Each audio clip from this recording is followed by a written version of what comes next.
Hi, I'm Montana. Going to be presenting my senior project, and let's just get right into it.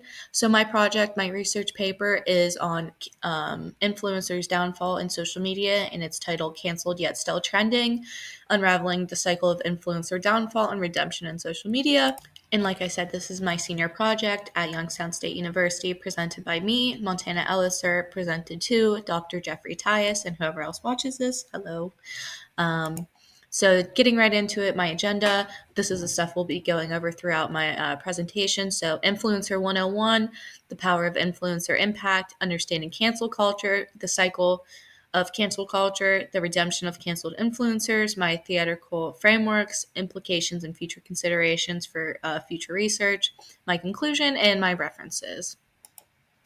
So first, what is an influencer? Influencer 101 basically is going to tell you about what an influencer exactly does. And an influencer is a person who builds a dedicated following on any digital social media platform such as TikTok, Instagram, YouTube, or X. And they use their online presence to shape opinions of the public, promote trends and other items that you could buy, and often market different causes and different themes in their content. An influencer leverages their authenticity, relatability, or niche expertise to impact their audience's behaviors, blending both personal branding with digital entrepreneurship, which we'll see a little bit more later on. And then first, we'll be highlighting Trisha Paytas, who is a American media personality who began her YouTube career all the way back in 2007. She was on all the social media platforms back in the day and did whatever she could to rise herself to fame, even showcasing herself on TLC and other random side shows like Modern Family being background. But she gained over 5 million subscribers with content ranging from lifestyle vlogs to mukbangs. And then next, Jeffree Star. Jeffree Star is a beauty influencer and entrepreneur who rose to fame through MySpace, also becoming friends with Kat Von D, a former tattoo artist who was very famous at the time, and he became her makeup artist and also best friend. And that's how he kind of got his way into the fame side of things, and later began on YouTube, which already kind of helped. But he built a massive following of 15.7 million followers through makeup tutorials and product reviews. And then lastly, Logan Paul. Logan Paul is a social media personality who first gained popularity on Vine with his brother Jake Paul, and then transferred over to YouTube once Vine died. And he's known for his crazy energetic vlogs, and he gained over 23.6 million subscribers alone on YouTube. Okay, next we'll be going into the power of influencer impact on social media. So to start, massive reach equals massive influence. So millions of followers equal millions of potential consumers and customers to buy a product or endorse a product. So these influencer opinions can launch or destroy brands in just a second whenever they post, and even scandals can increase visibility and engagement for the influencer. Next, parasocial relationships. Most of the time, followers feel deep emotional connections despite never meeting these influencers, and often see these influencers as friends, mentors, or role models just through the content that they make online. And it makes the cancellations feel a little bit more personal to the audience whenever their favorite influencer gets canceled online.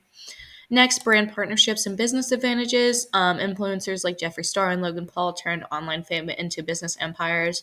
For Jeffree Star, he started his own makeup company, Jeffree Star Cosmetics. And then Logan Paul, he started Lunchly and the Prime Energy drinks and a couple other business endeavors that didn't work out too well, like boxing. But sponsored posts, product lines, collaborations, and podcast hosts are a huge way you could capitalize off of your influencer fame. And then when influence backfires, power comes with scrutiny, obviously, and millions of eyes comes with millions of opinions. And controversies spread fast online. So public image of influencers are very fragile, and a single misstep can spark a massive backlash. And canceled influencers often return stronger and more profitable after due to all the talk around them. And then, as you can see here in this picture, it's a couple of the canceled influencers such as Jeffree Star, Laura Lee, and MUA. And then moving on, understanding cancel culture. So to know cancel culture, we have to understand it a little bit more. So, cancel culture is a form of social media backlash where users collectively call out or to publicly shame influencers for problematic behavior or something that they did that they felt that was wrong. Often involves mass unfollowing, public shaming, and calls for deplatforming. Um, there's a lot of gray areas of cancellation, though. Not all cancellations are equal to each other. Some are minor missteps, and others are serious issues involving like racism, homophobia, etc. And most of the time, viewers are split. Some call it accountability, others see it as internet bullying for cancellations. And then redemption is definitely possible, debating the influencer's response, the timing, the strategy, and we'll get into a little bit more of that later. And then controversy as content, we kind of seen this in Logan Paul a little bit, but influencer drama becomes an online spectacle. Apology videos trend, memes spread, and backlash becomes entertainment, and it eventually gets turned into a joke. And the visibility sometimes boosts engagement instead of diminishing it, like how it's supposed to be doing in the first place. And then the reason it's so powerful is because social media moves so fast. Scandals go viral in hours and then will be over within a week. Audience expect accountability from public figures immediately. They don't expect any missteps or anything like that. And emotional reactions fuel the outrage and engagement, and public opinion can shift overnight with a few new narratives or different information that continues to emerge online. And then moving on, the cancel culture cycle. So the cycle of cancel culture follows a predictable pattern of rapid rise to fame, exposure to controversial behavior or controversial past, and then widespread public backlash, and then either a disappearance from the spotlight or a calculated comeback that often leads to more attention and greater relevance later on. And then why this cycle matters so much, to pull in some of my theories from my research paper. The gratification theory: viewers enjoyed the drama and stay for the story arc to see what happens in fear of missing out. Also, the agenda setting theory relates to media and commentary channels who control what's emphasized in the media and what narrative is really being pushed out to the public. And then finally, the cultivation theory: constant exposure normalizes the cycle and desensitizes the audience later on, where they don't feel that it is as big as it is at the time. And then over here, you could see a little chart I made of the cancel culture cycle and how they rise to fame, controversy, backlash, they lose followers, brand deals, and then the redemption coming right back. And then moving on to my theatrical frameworks, why we keep watching as an audience, and the three theories that explain the cycle. Kind of, we already touched on it on the last slide, but uses and gratification theory explains that audience seek out influencers for emotional connections if they're lacking that in their real lives. Curiosity or just even entertainment, even when the influencers are involved in controversy. Next, agenda setting theory shows how media framing by drama channels and commentary outlets shape public opinion more often than not, influencing whether an influencer is forgiven or further condemned for their actions. And then the cultivation theory helps us understand how repeated exposure to these scandals can desensitize audiences, making cancel culture feel normalized or less serious over time. And this is also a mixed method research study. I wanted to really hit both sides of it. So, doing both quantitative survey data and qualitative interviews to better understand the different dynamics of the cancel culture. And then my guiding research question when going over all this was, what factors contribute to the cycle of the downfall and redemption experienced by social media influencers within the context of cancel culture? Okay, moving on. And then this is what the experts say about cancel culture. This is what I found in my research from previous academic articles. So, first, my research started with Abin 2021 notes that influencers must balance authenticity and performance. Even small slips in their persona can trigger a lot of backlash.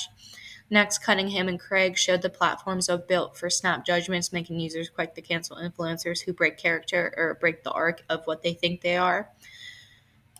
And then Hamilton and Martinez found that the way media frames a controversy can amplify or reduce its impact, determining how serious audiences perceive it to be. And Smith and Johnson discovered that apology videos are often watched for entertainment, curiosity, or emotional satisfaction, not any other reason. And audiences may not even know the influencers until they're canceled or until after their cancellation has happened due to all the press and media they get around themselves during it. Moving on to Kessler and Chen, they both emphasize the platforms like TikTok do not care why a video is trending. The algorithm will just put it on there.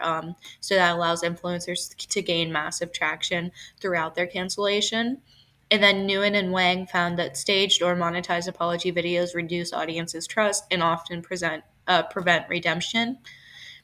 And then Hartz found that they warned about mental health effects of cancel culture. Viewers are now scared to speak out their minds or fear that they'll be the next up to be canceled. And then Martyr believes that he used real examples like Shane Dawson and Colleen Ballinger to show how some influencers crash permanently while others bounce back stronger, like Trisha Paytas and Jeffree Star. Okay, moving on to my survey research questions. So, the purpose of my survey was to explore student awareness, behavior, and attitudes towards influencer cancellation and redemption in order to better understand online audience engagement at YSU. So, some of my sample research questions asked in part one is going to be: are you familiar with the concept of cancel culture? Have you ever participated in canceling an influencer? Do you believe influencers deserve second chances? Why or why not? Have we ever refollowed an influencer after they were canceled or watched their content after they've been canceled?